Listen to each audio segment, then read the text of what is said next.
Let's start with imaging of the 2nd to 5th digit. There are 3 techniques for them. One is PA, one is lateral, and one is PA oblique. In all of them, the patient must be seated at the end of the radiographic table. Our central ray is perpendicular and entering to a PIP joint or proximal interphalangeal joint. Our collimator is seated so that our radiation hits 2.5 centimeters or 1 inch outwards from the desired digit, and the optimal KVP is 63. For the PA imaging, we would need to place the extended digit of interest with the palmar surface of the hand facing down the table, and we would need to separate the digit slightly so there is no ovular for the lateral imaging of the 2nd through 5th digit.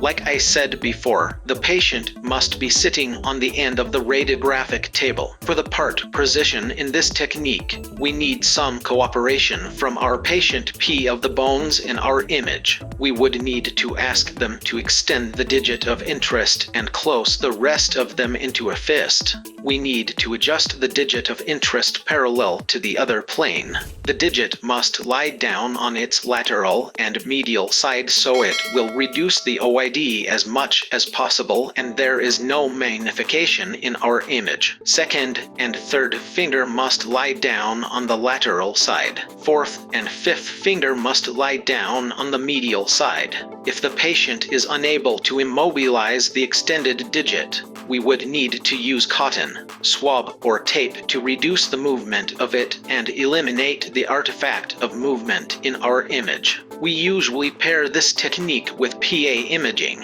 A fracture or a dislocation might be on the side of the finger, so in a PA image, we are unable to see it correctly. So we take a lateral image so we can make better decision and diagnose the cause of pain better. On the top of this, an external object enters horizontally through their digit. Due to its small size in PA image, we cannot see it. So we take a lateral image so we can see the object better and see the depth that the object has entered. PA oblique technique. In this technique, the patient needs to place their hand in a lateral position.